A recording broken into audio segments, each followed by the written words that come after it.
Amin. Wassalatu wassalamu ala ashrafil anbiya'i wal mursalin wa ala alihi wa ashabihi ajma'in. Rabbi shrah li sadri wa yassir li amri wahlul 'uqdatam min lisani yafqahu qawli.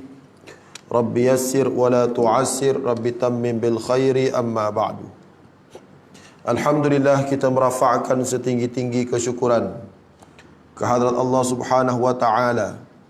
Pada malam ini dapat sama-sama kita berada dalam majlis ilmu. Moga-moga Allah Ta'ala jadikan ia sebagai taman-taman syurga.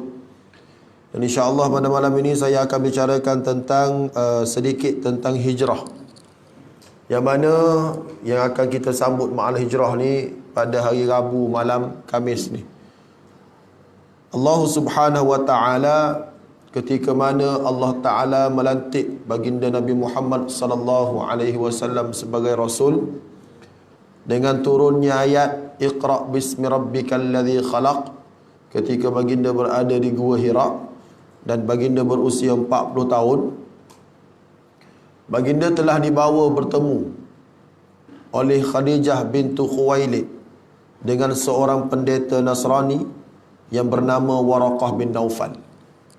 Waraqah bin Naufal merupakan sepupu kepada Khadijah bintu Khuwailid radhiyallahu anha. Dibawa bertemu dan diberitahulah cerita bahawasanya ketika baginda sallallahu alaihi wasallam berada di Gua Hira, datang satu lembaga yang menyuruh Rasulullah sallallahu alaihi wasallam membaca. Bila diberitakan cerita itu kepada Waraqah, Waraqah kata zalikan namus, itulah dia Jibril.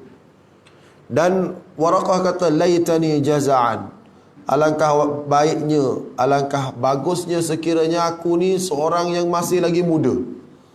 Laitani akunu hayyan hina yukhrijuka qaumuk, alangkah bagusnya, aku amat berharap kalau aku ni masih hidup ketika mana kaum kamu halau kamu keluar dari kota Mekah. Waktu Iqra bismi rabbikal ladzi turun tu, Rasulullah sallallahu alaihi wasallam dah dibagi tahu bahawasanya satu hari nanti orang Mekah akan halau baginda keluar daripada kota Mekah. Peliklah Rasulullah sallallahu alaihi wasallam, rasa pelik, apa hal ni nak halau aku daripada kota Mekah?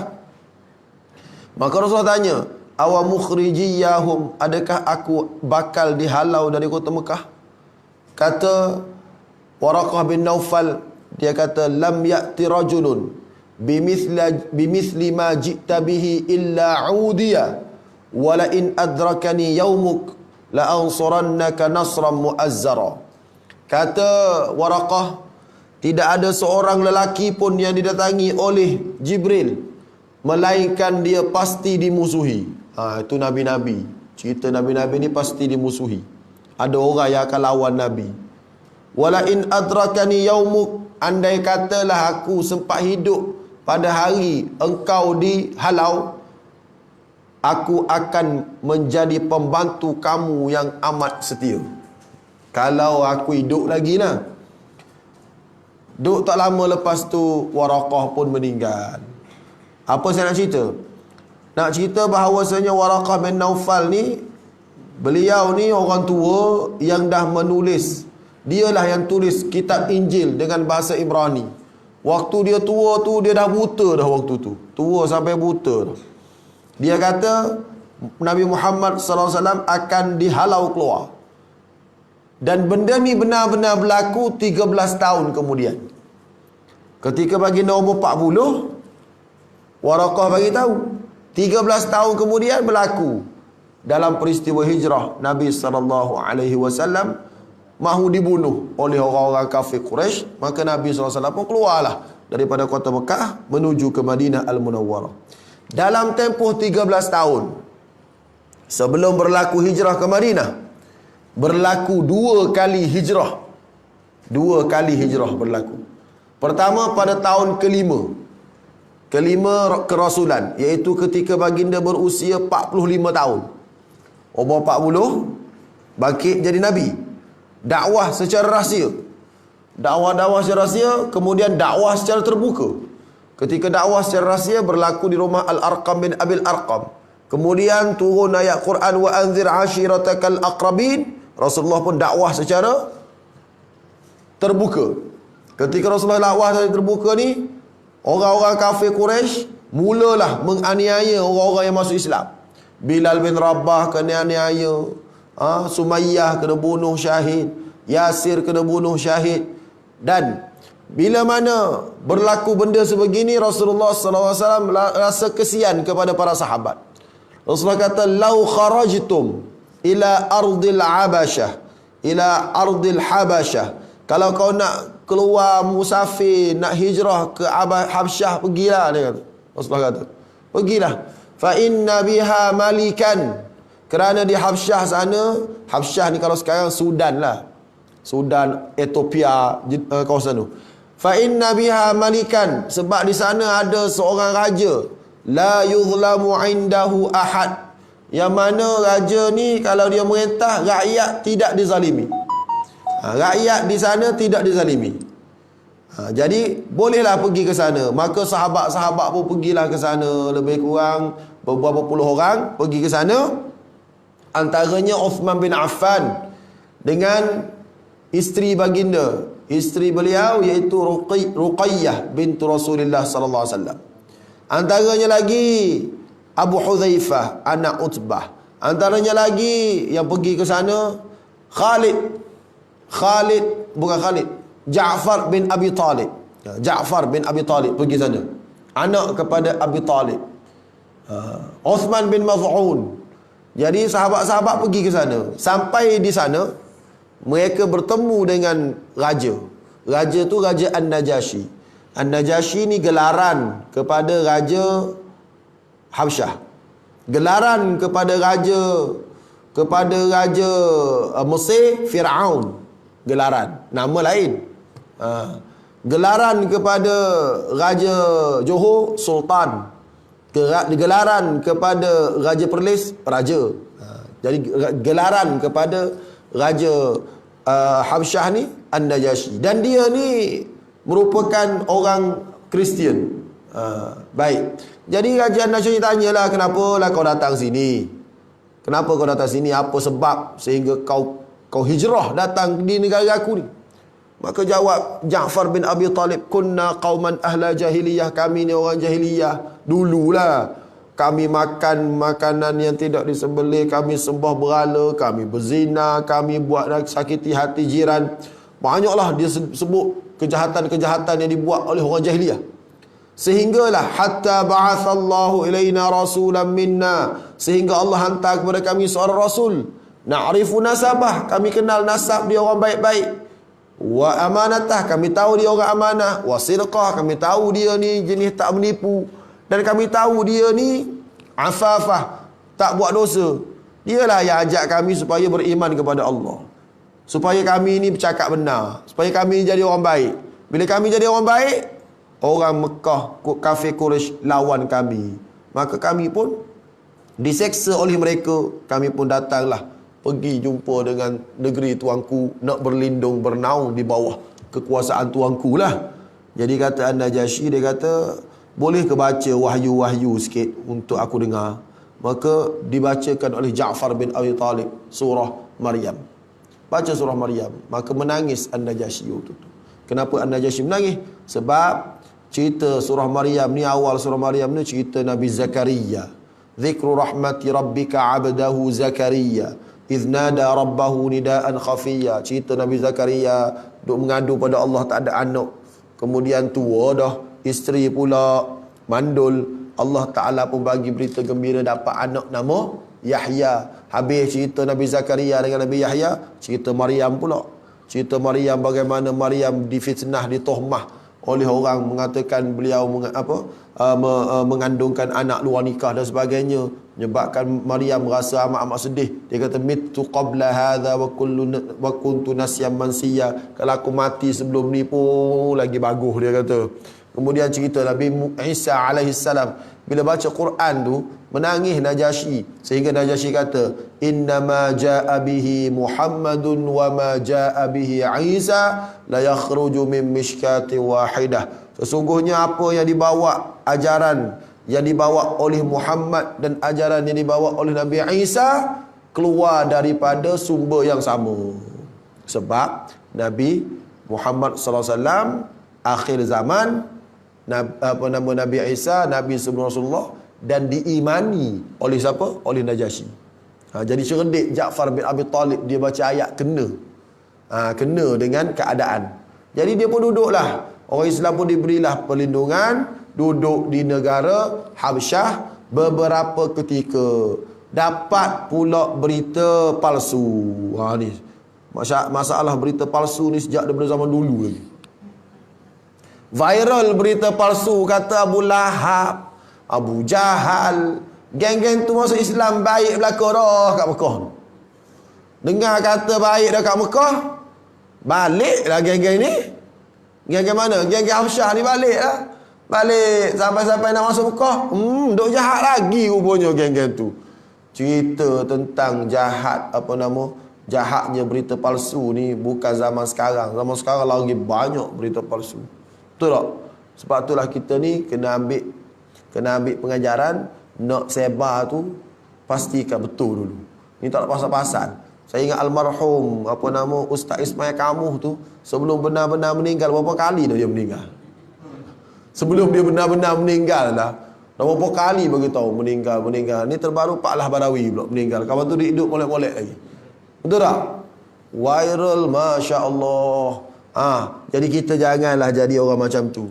Jangan jadi orang macam zaman Nabi dulu yang viral berita-berita tak betul. Maka baliklah orang Islam daripada Habsyah ke Mekah, sampai tengah jalan tahu bahawasanya memang duduk jahat lagi orang kat Mekah. Maka seramai 33 orang ni masuk ke Mekah dengan menggunakan kabel orang besar. Sebab nak masuk ke Mekah tak boleh lah dia keluar dah. So nak masuk pula macam mana? Dia guna kabel orang besar. Antaranya Uthman bin Maz'un, sahabat Nabi, dia guna kabel siapa? Dia guna kabel Al-Walid bin Al-Mughirah. Al-Walid bin Al-Mughirah ni orang besar, tapi dia kafir. Dia kafir. Al-Walid bin Al-Mughirah kafir dan meninggal dalam kafir. Jadi anak dia Khalid Al-Walid, yang terkenal tu. Jadi bapaknya Al-Walid bin Al-Mughirah, dan Al-Walid bin Al-Mughirah ni dia bantu Uthman bin Maz'um untuk masuk. Abu Talib pun sama. Abu Talib dia bantu seorang lagi sahabat Nabi SAW masuk. Jadi hiduplah kembali di kota Mekah dengan ditindas. Itu berlaku pada tahun 5 kerasulan, iaitu ketika baginda umur 45 tahun. Dan terus meneruslah orang kafir duduk aniaya Rasulullah sallallahu alaihi wasallam dan juga para sahabat. Tapi tak aniaya teruk sangat baginda sallallahu alaihi wasallam, kerana baginda ni masih lagi orang fikir 3-4 kali nak buat aniaya pada Rasulullah. Sebab Rasulullah ni anak saudara Tok Penghulu besar. Siapa dia? Abu Talib. Malu. Malu nak buat naya pun anak saudara Abu Talib. Bukan anak saudara lagi, macam anak dah. Muhammad SAW Abu Talib ni bukan taraf anak saudara dah. Anak saudara special dah. Sebab duduk sejak kecil lagi. Umur berapa tahun? 8 tahun lagi. Betul tak? 8 tahun lagi duduk dengan Rasulullah, duduk dengan Abu Talib. Sayang sungguh ni Abu Talib kepada Muhammad sallallahu alaihi wasallam. Jadi kalau kita nak buat naya, kena fikir banyak kali. Tambah pula suami orang hebat pula. Siapa dia orang hebat? Khadijah. Kalau buat naya pada Muhammad sallallahu alaihi wasallam ni, kena fikir banyak kali ni. Sebab dia ni mempunyai isteri yang amat dihormati di kalangan masyarakat. Baik. Sehinggalah tahun 10. Tahun 10 Bi'sah. 10 kerasulan, iaitu ketika baginda berusia 50 tahun. Umur 50 berlaku peristiwa berat pada Nabi SAW yang dipanggil Amul Huzni, tahun duka. Tahun duka cita kerana meninggal Khadijah dan juga meninggal Abu Talib. Lepas pada meninggal tu lah orang kafir Quraisy mula buat naya melampau sikit pada baginda SAW. Yang kita duk dengar cerita Nabi dicekik lehernya oleh Uqbah bin Abi Mu'id. Nabi diletakkan barang-barang kotor-kotoran najis-najis atas belakang ketika Nabi sedang semayang tu. Itu semua berlaku selepas wafatnya dua orang ni. Maka Rasulullah tengok makin teruk orang buat naya pada baginda. Baginda pun ambil keputusan hijrah. Berlaku hijrah yang kedua. Hijrah pertama ke Habsyah. Hijrah kedua ke mana? Ke Taif. Rasulullah pergi ke Taif. Sampai di Taif, Rasulullah dibaling batu. Rasulullah pergi setiap rumah, satu-satu rumah masuk cerita Islam, tapi dibaling batu oleh orang-orang Taif. Dan jauh ni Taif, Mekah ke Taif ni jauh. Orang biasa pergi Taif tahu. Saya umrah baru ni, saya pergi ke Taif. Pergi ke Taif, dia macam Cameron Highlands lah. Dia naik bas, dia Taif ni tanah tinggi. Kita pergi sana, Allah, waktu naik bas tu saya tazkirah kepada jemaah, saya kata bayangkan bagaimana Rasulullah sallallahu alaihi wasallam dan Zaid bin Harithah, anak angkat baginda, jalan kaki Mekah sampai Taif untuk dakwah. Kita fikirlah, kita kalaulah saya lah, katalah kereta rosak, katalah, harap je tak rosak lah, tak datang dah ceramah Taman Timur ni, tak datang dah. Telefon, minta maaf kereta rosak. Jalan kaki lah rosak. Sorry lah, jalan kaki. Motor dah motor tak naik dah. Kita umur berapa? 44. Rasulullah umur berapa jalan ke Taif? 50. Jalan ke Taif 50. Allahu Akbar. Pergi-pergi dapat apa? Dapat balingan batu.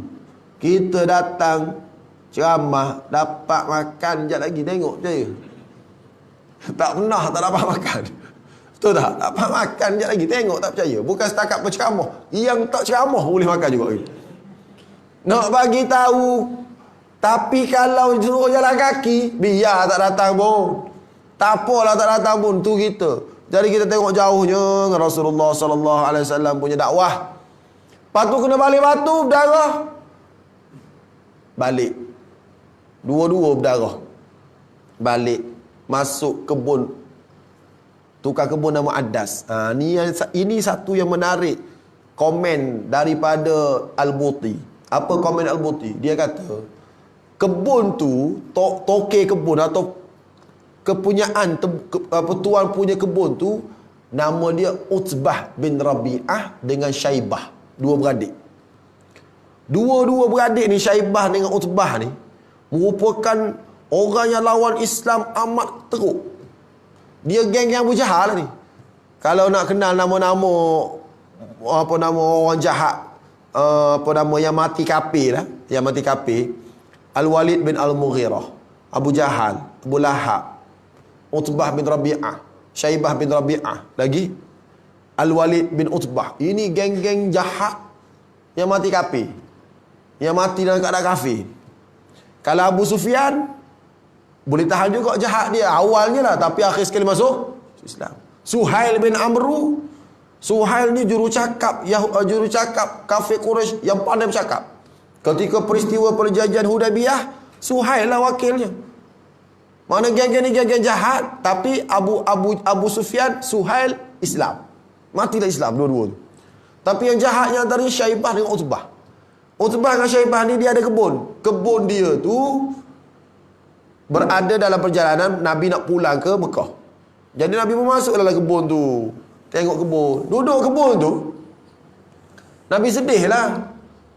Bila Nabi sedih, Nabi baca Allahumma ilaika ashku dha'fa quwwati. Dia kata, ya Allah, aku mengadu lemahnya aku, ya Allah, wa qillata hilati, sikitnya daya mampuku, wa hawani 'alan nas, hinanya aku, orang baling aku dengan batu, ya Allah. Dia mengadu kepada Allah.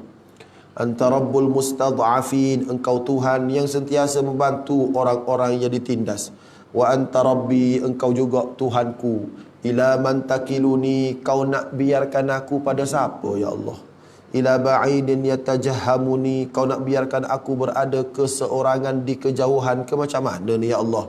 Am aduwin mallaktahu amri, kau biarkan aku ni ke kau nak biarkan aku kepada para musuh yang bakal menghancurkan dan membunuh aku? Macam mana kau nak buat kat aku ni, ya Allah? Dia tanya. Dah teruk kena ni, mengadu pada Allah lah. Nak mengadu pada siapa lagi? Illam yakum bika ghadabun alayya fala ubali, ya Allah, kalau kau tak marah pada aku, itu sudah cukup buatku. Tak apalah apa berlaku pada aku, syarat jangan marah aku, cukuplah, ya Allah. Walakinna afiyataka awsa'u li, tapi aku tahu kau ni Tuhan yang pemaaf, kau ni Tuhan yang penyayang, kau akan maafkan segala kekuranganku. Setakat ni aku mampu buat, ya Allah, untuk sebar agamamu, ya Allah. Bila dia cakap gitu, Utbah bin Rabi'ah ni duk tengok dua orang masuk dalam kebun dia ni. Utbah ni kafir ni, jahat ni. Syaibah pun kafir jahat ni. Dia tengok, dia kata ginilah, dia kata. Dia kata kepada Utbah, dia kata pada Adas. Adas tukang kebun. Adas, kau pergi ambil segugus anggur bagi pada Muhammad dengan Zaid tu. Kesian tu pula tu. Baik. Kata Al-Buti, dia kata inilah nilai kemanusiaan, dia kata. Manusia walaupun dia tu kafir, lawan Nabi SAW, tapi ada waktu dia ada nilai manusia, fitrah dia. Fitrah timbul rasa kesian. Sebab itulah kalau ada orang boleh setrika anak orang sampai mati, itu sudah tidak ada fitrah kemanusiaan. Fitrah keinsanan tu tak ada. Sebab itulah Melayu panggil tidak berperi kemanusiaan. Betul lah tu. Bahasa tu betul lah tu. Tidak berperi kemanusiaan maknanya dia tidak bertindak sebagai manusia normal. Kalau dia manusia, walaupun dia agama lain, dia tetap ada nilai-nilai kekesianan tu. Cikgu sekolah saya, Cikgu Tam. Cikgu Tam ni antara cikgu beragama Buddha yang lembut hati dia. Saya baca paper di kantin, cerita tentang Palestin di bom kan. Saya cerita, kesian orang Islam di bom kat Palestin. Dia diam aja, kesian. Kejap saya tengok mata dia nampak sedih. Sebab dia manusia. Dan Cikgu Tam ni seorang cikgu yang baiklah, cuma dia tak jumpa hidayah. Moga-moga Allah hidayahkan dia. Amin ya rabbal alamin. Baik. Jadi dia suruh Adas bawa segugus anggur pergi bagi kepada Rasulullah SAW. Rasulullah ambil anggur tu, Rasulullah baca Bismillah. Kata Adas, ini perkataan yang orang sini la yaquluhu ahlu hadhil bilad. Orang kampung sini tak cakap ni Bismillah ni. Jadi orang sini makan tak baca Bismillah. Gitulah. Jadi kalau orang Taman Timur makan tak baca Bismillah ni, geng-geng sana jugalah tu. Geng-geng orang sana juga tu. Jadi Rasulullah tanya, kau cakap orang sini tak baca Bismillah, kau tu orang mana? Rasulullah tanya. Kau tu orang mana? Saya orang Mosul, Iraq tu. Di Mosul, di Iraq. Iaitu di Nainawi. Kampung tu lah. Oh, kampung Nabi Yunus Rasulullah tanya. Min qaryatir rajulis salih Yunus bin Matta. Oh, satu kampung dengan Nabi Yunus. Terkejut Adas. Adas kata, kenal macam mana dia kata? Boleh kenal orang Nabi kawasan aku? Pelik tak? Rasulullah kata, huwa akhi. Dia adik-beradik dengan aku. Huwa nabiyyun wa ana nabiyyun. Dia Nabi, aku pun Nabi. Adas terkejut. Terkejut. Adas perhati tengok. Adas ni orang Nasrani. Orang berpegang dengan kitab Injil. Jadi dalam kitab Injil kan dah bagi tahu dah akan lahir Nabi akhir zaman. Dan ciri-cirinya sudah dicirikan dalam kitab Injil. Sehingga Allah Ta'ala bagi tahu alladzina atainahumul kitab ya'rifunahu kama ya'rifuna abna'ahum. Orang-orang ahli kitab Yahudi Nasrani ni, dia kenal Nabi Muhammad SAW macam dia kenal anak dia. Mana dia kenal lah. Jadi dia tengok Nabi, ini confirm Nabi. Fa'akabba wajhahu yuqabbilu rijlaihi wa yadaihi. Maka lekas-lekas Adas kucuk kaki Nabi dan kucuk tangan Nabi. Inilah kemanisan pertama yang dirasai oleh Rasulullah SAW selepas merasai kepahitan. Berat kena kat Taif, berat kena kat Mekah. Rupanya Adas kucuk tangan dia. Kemudian Rasulullah SAW keluar menuju ke Mekah semulalah, nak balik ke Mekah. Keluar menuju ke Mekah, sampai tengah jalan Allah bagi tahu di Nakhlah. Allah bagi tahu jin dengar Nabi baca Quran dan jin masuk Islam. Sejuk pula kali kedua. Tadi sedih dah. Manis pula kali kedua. Jin masuk Islam. Jin masuk Islam, kemudian jin balik berdakwah pula kepada kaum jin. Kata jin, ya qaumana ajibu da'i Allah. Wahai kaum kami, sahutlah seruan Rasulullah. Wa aminu bihi. Berimanlah kepada Rasulullah SAW. Ayat ini dalam surah Al-Ahqaf. Tuan-tuan boleh buka akhir surah Al-Ahqaf. Cerita jin dakwah kaum dia setelah dengar Quran. Baik, sejuk kali kedua. Seronok Rasulullah SAW. Balik masuk Mekah. Nak masuk Mekah, boleh masuk tak? Tak boleh masuk, kena guna kabel juga. Sebab zaman dulu ni bila keluar nak masuk pula tak boleh. Melainkan ada perlindungan politik orang besar.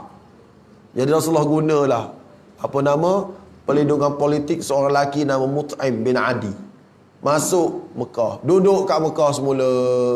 Duduk tak lama, Nabi diajak oleh Allah untuk pergi berjalan-jalan di langit dan di Baitul Maqdis, naik ke langit.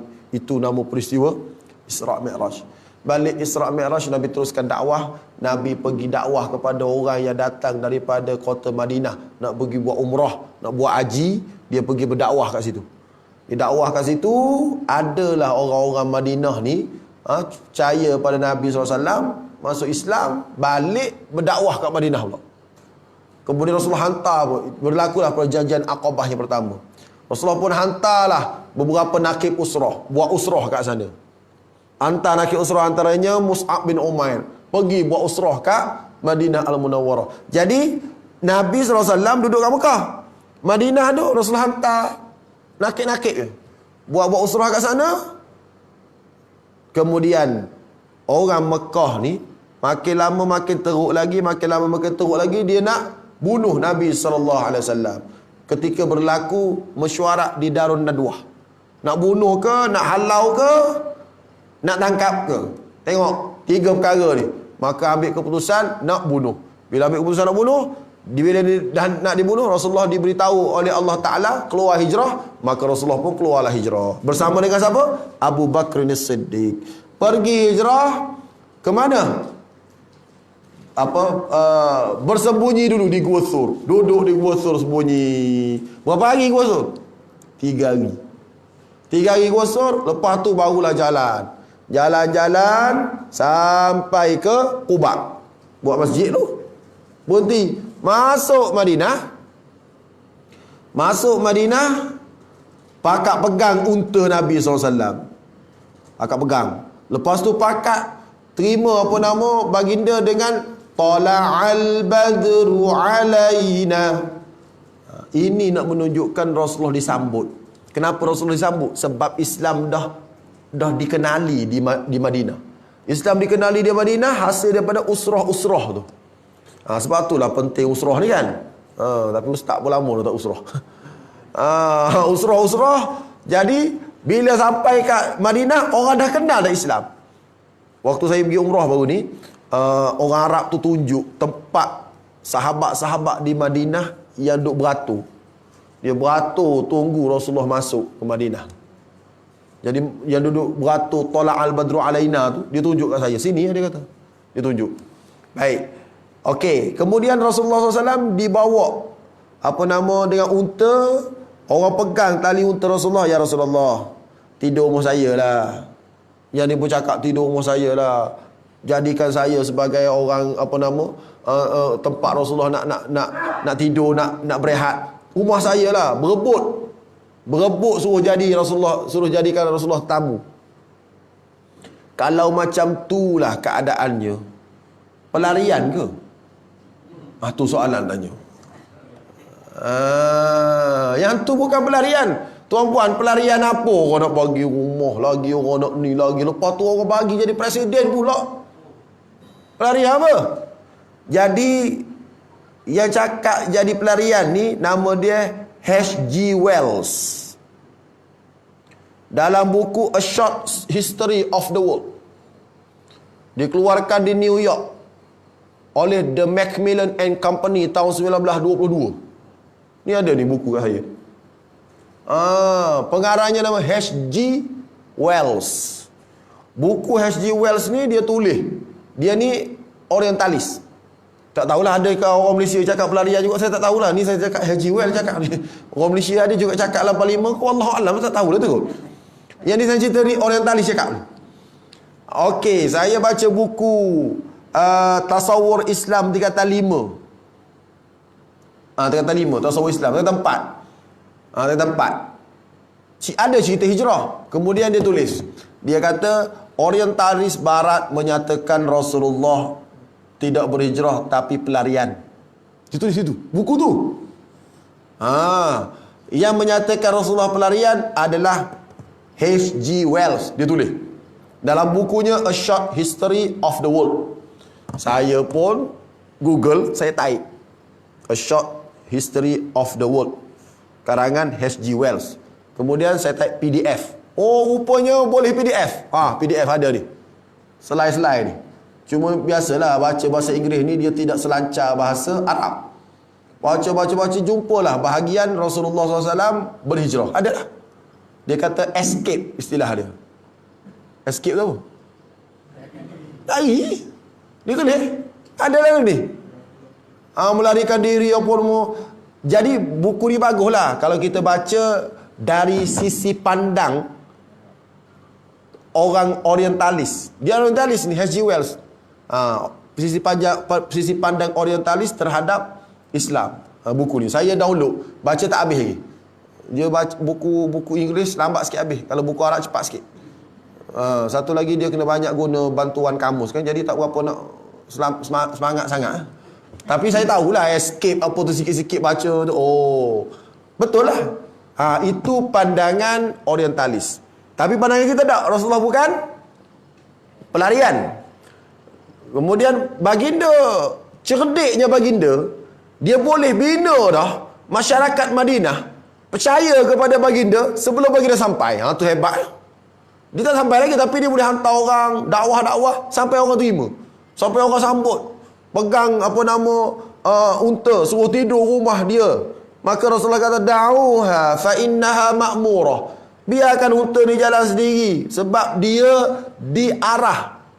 Maka jalanlah unta, pergi-pergi berhenti di satu tempat. Berhenti di satu tempat, Rasulullah isytihar buat masjid. Berhenti di tempat. Nah, dinyatakan dalam kitab Fiqhus Sirah karangan Al-Buti. Dia kata apa? Dia kata tanah itu kepunyaan dua beradik, Sahal dan Suhail. Nama tuan punya tanah.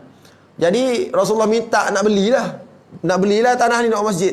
Suhail kata Sahal Suhail, tak apalah, ambil lah. Rasulullah kata, tak, bisaman, kena bayar. Maka Abu Bakar bayar.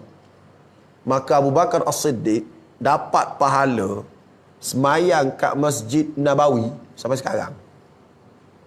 Sebab tanah tu dia beli, dia wakaf. So pahala dia orang semayang Masjid Nabawi. Masjid Nabawi ni satu solat berapa? 1,000. Masjid Haram 100,000. 1,000. Tuan bayangkan, hari-hari dapat pahala free tu. Hari-hari Abu Bakar dapat pahala. Sebab itulah Rasulullah SAW sayang sungguh dengan Abu Bakar Siddiq ni. Sayang Abu Bakar. Dan Abu Bakar pun amat sayang pada Rasulullah SAW. Sehingga ketika mana bapak Abu Bakar masuk Islam.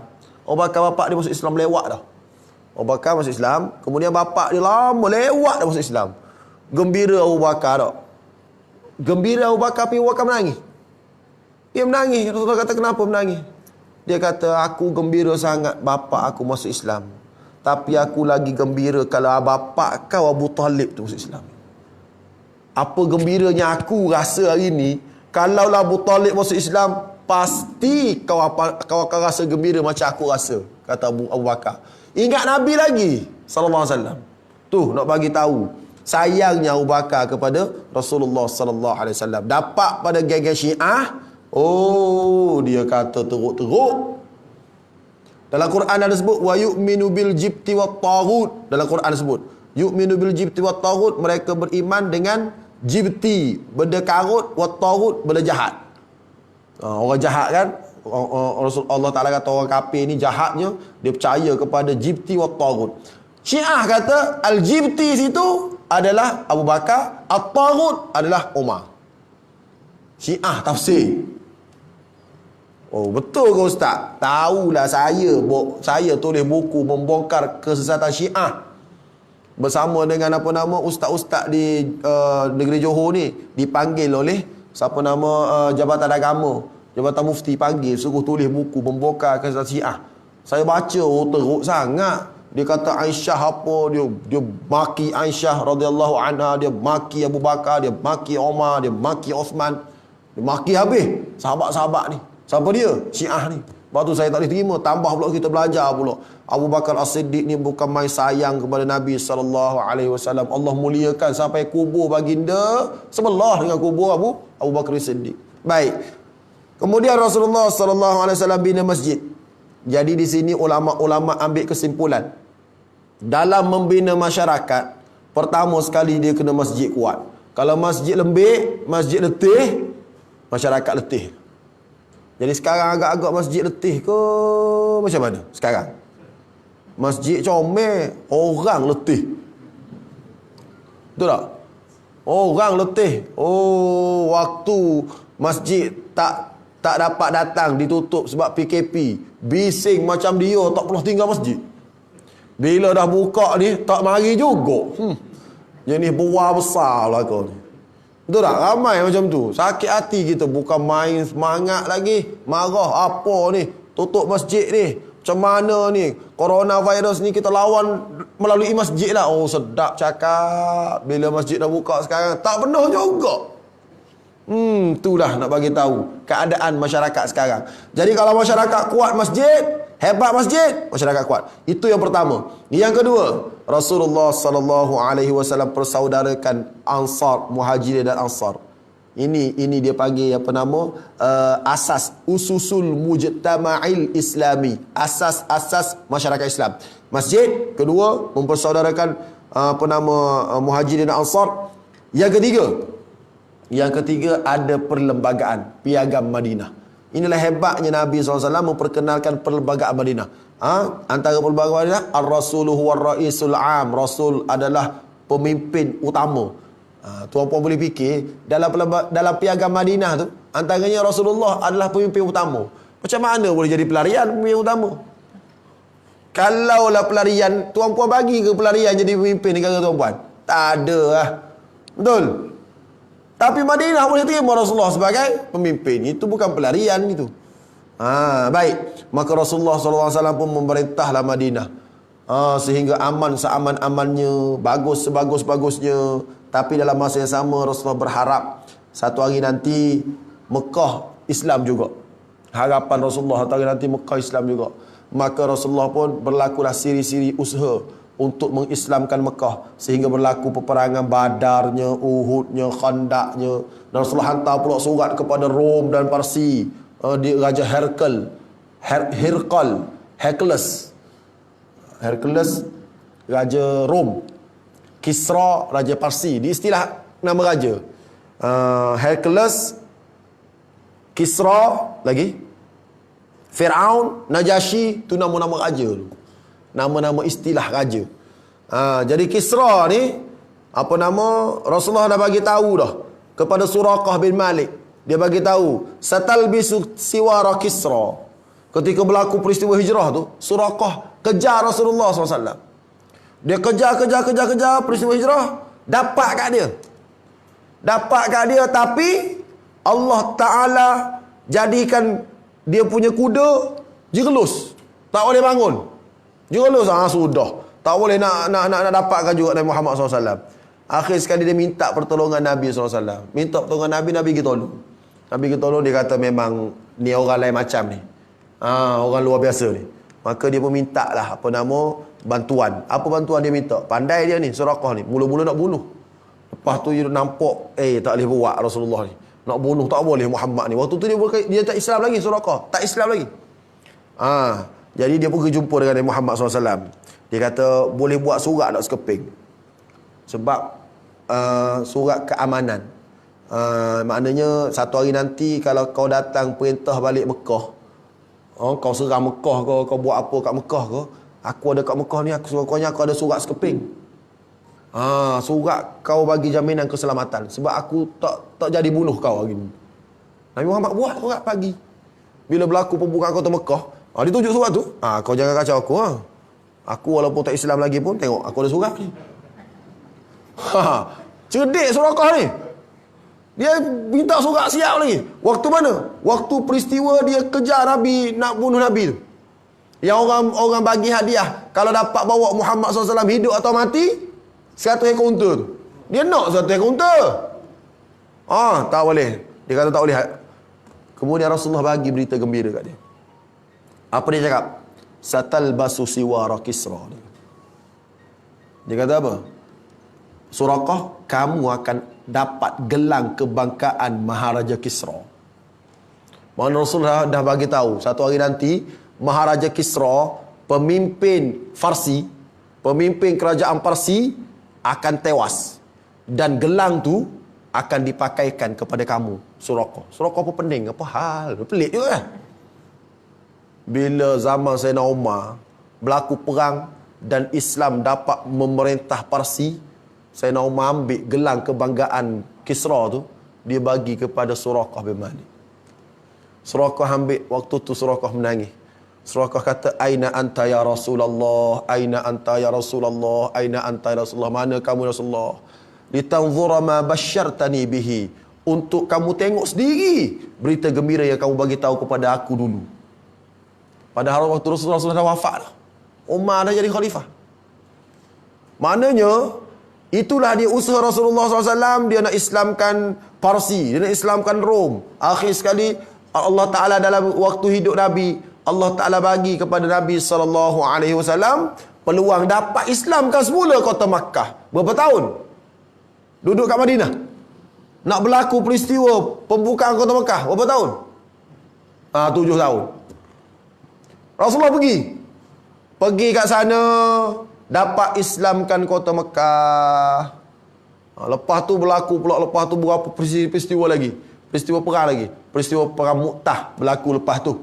Ikrimah anak Abu Jahal masuk Islam dalam peristiwa apa nama, kota Mekah. Ikrimah masuk Islam, peristiwa buka kota Mekah, Ikrimah masuk Islam. Kemudian berlaku perang Mu'tah, Ikrimah jadi hero perang Mu'tah. Lepas tu kemudian Nabi pun dapat buat haji wada. Lepas tu berlaku perjanjian Hudaibiyah, apa semua panjang lah ceritanya. Sebelum tu berlaku perjanjian Hudaibiyah, kota Mekah buka. Kemudian dalam perjanjian Hudaibiyah, sebelum peristiwa pembukaan kota Mekah tu, peristiwa Hudaibiyah, Suhail bin Amru jadi jurucakap. Lepas pada tu Suhail bin Amru masuk Islam kan. Ikrimah masuk Islam. Kemudian ketika tahun 10 maknanya Nabi berusia, tahun 10 Nabi berusia 63 lah. Dekat-dekat nak wafat dah. Dalam bulan Zulhijjah berlakulah haji akhir. Dia panggil Hajjatul Wada'. Waktu tu bulan apa? Bulan Haji Zulhijjah. Rasulullah wafat bulan Rabiul Awal. Rasulullah wafat berapa bulan? 12. Rasulullah hijrah sampai ke Madinah berapa bulan? Ni ada silap juga ni. Orang kata Rasulullah wafat, Rasulullah hijrah sampai Madinah 1 Muharram. Tak. Nabi sampai Madinah 12 Rabiul Awal juga. Tu. Lagu Upin Ipin bulan Islam tu tak betul tu. Lagu Upin Ipin tu, lagu bulan Islam tu, dia lagu apa nama? Muharram, Safar, Rabiul Awal kan? Budak-budak tak ingat ni. Rabiul Akhir, Jamadil Awal. Ada dia kata Muharram tu, dia kata peristiwa hijrah berlaku dalam Muharram. Dia punya sini kata tu. Pertama bulan Muharram, dia pun cerita peristiwa hijrah berlaku pada bulan Muharram. Tak. Peristiwa hijrah berlaku bulan Rabiul Awal, tapi tahun mula 1 Muharram. Silap tu. Yalah, lirik dia tak tanya ustaz dulu. Tanyalah ustaz dulu nak buat lirik pun. Masalahnya budak-budak duk menyanyi lagu tu dah sekarangnya. Jadi lirik tu tak betul lah tu. Baik. Jadi nak cerita 12 Rabiul Awal berlakulah peristiwa hijrah. 12 Rabiul Awal juga Rasulullah wafat. Sebelum Rasulullah wafat berlaku haji terakhir. Ketika haji terakhir sebelum tu berlaku turunnya ayat Quran pada haji terakhir tu, idza jaa nasrullah. Bila datang kepada kamu kemenangan dari sisi Allah, wal fathu, dan pembukaan kota Mekah. Buka kota Mekah berlaku tahun 7, dekat-dekat tahun 8 tu. Tapi peristiwa turunnya ayat Quran idza jaa nasrullah berlaku pada tahun 10 Hijrah, ketika Rasulullah umur 63. Turun ayat idza jaa.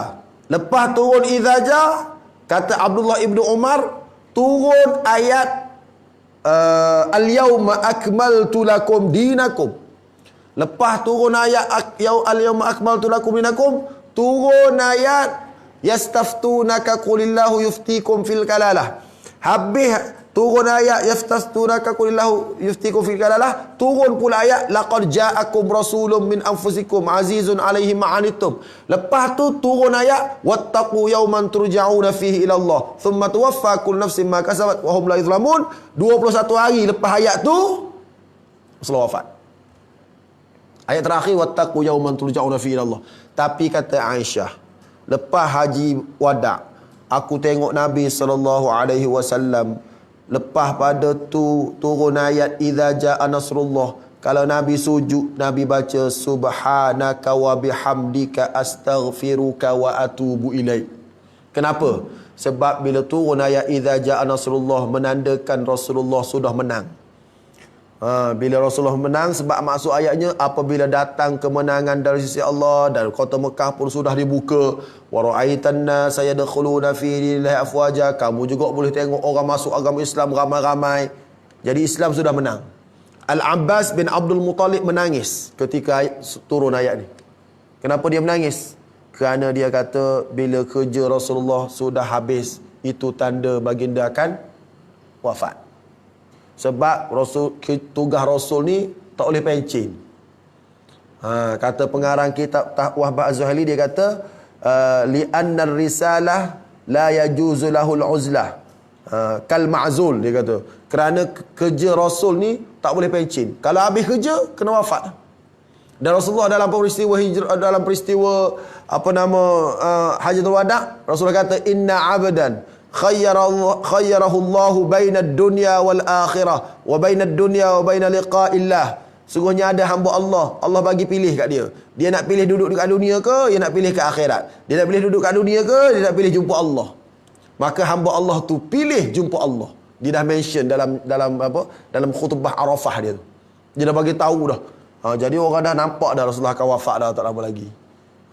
Jadi idza jaa Nasrullah turun, apa arahan dalam idza jaa? Bila kamu dah menang, bila kamu dah hebat, pertama kamu kena fasabbih, kena tasbih pada Allah Ta'ala. Bihamdi rabbika, puji Allah Ta'ala. Wastaghfirhu, kena mohon ampun kepada Allah Ta'ala. Innahu kana tawwaba, sebab Allah Ta'ala maha penerima taubat. Bila turun ayat ni, Rasulullah pun amalkan arahan Allah. Fasabbih, Rasulullah baca subhanaka. Bihamdi rabbika, Rasulullah baca wa bihamdika. Wastaghfirhu, Rasulullah baca astaghfiruka. Innahu kana tawwaba, Rasulullah baca wa atubu ilaika. Jadi kata Aisyah, aku tengok Nabi kalau sembahyang dia sujud, dia baca subhanaka wa bihamdika astaghfiruka wa atubu ilaik, sehinggalah Rasulullah wafat. Jadi antara zikir Rasulullah yang paling banyak, antara zikir Rasulullah yang banyak selepas daripada turun idza jaa Rasulullah, ialah Rasulullah baca subhanaka, maha sucimu ya Allah, wa bihamdika, maha puji buatmu ya Allah, astaghfiruka, aku mohon ampun padamu ya Allah, wa atubu ilaik, aku bertaubat padamu ya Allah. Sebab Rasulullah menyahut arahan Allah dalam fasabbih bihamdi rabbika wastaghfirhu innahu kana tawwaba. Jadi nak jelas di sini bahawasanya kemenangan Islam dia bermula, titik tolaknya daripada peristiwa hijrah. Hijrahlah Islam makin naik sehingga Islam dapat mengalahkan berhala-berhala di kota Mekah pada tahun 7 hijrah. Jadi nak bagi tahu di sini, kerana peristiwa hijrah tu titik tolak kemenangan Islam, maka Sayyidina Umar Al-Khattab mengambil peristiwa hijrah sebagai tahun bagi umat Islam. Jadi berapa tahun dah sudah berlaku hijrah? 1441 tahun dah peristiwa hijrah berlaku, dan kita akan sambut tahun baru pada lusa.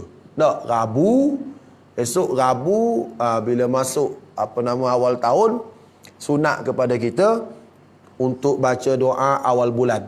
Tu sunat. Bagi tahu doa awal bulan dulu. Kenapa saya kata doa awal bulan? Sebab itu adalah hadis. Dalam hadis yang ada adalah hadis doa awal bulan. Apa dia doa awal bulan? Allahumma ahillahu alaina bil amni wal iman wassalamati wal islam rabbi wa rabbukillah hilala khairin wa rushdin. Tu antara doa awal bulan. Maknanya kena baca tiap-tiap bulan lah. Tak kira lah bulan mana pun. Sebab Nabi kata kalau kamu tengok anak bulan, kamu kena baca doa ni. So doa awal bulan ada tak dalam Islam? Ada.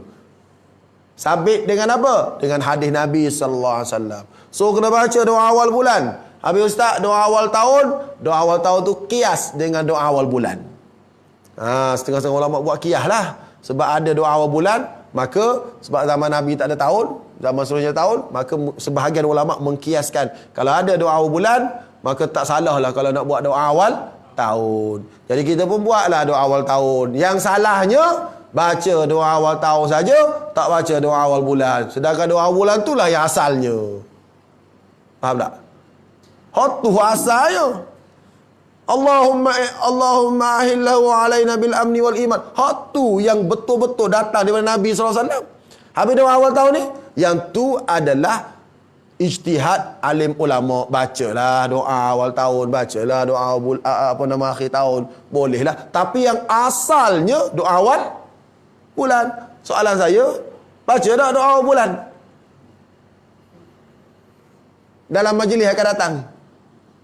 Saya kat surau saya kata kita baca doa awal bulan.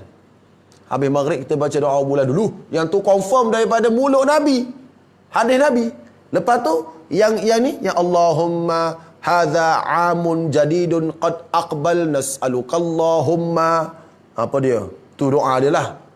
Ini tahun baru sudah datang. Kami minta engkau jaga kami daripada syaitan. Kan? Tu doa awal tahun. Jadi doa awal tahun tu skrip siapa? Bukan skrip Nabi. Doa awal tahun tu skrip ulama-ulama. Boleh baca? Boleh. Tapi kenapa tinggal skrip Nabi?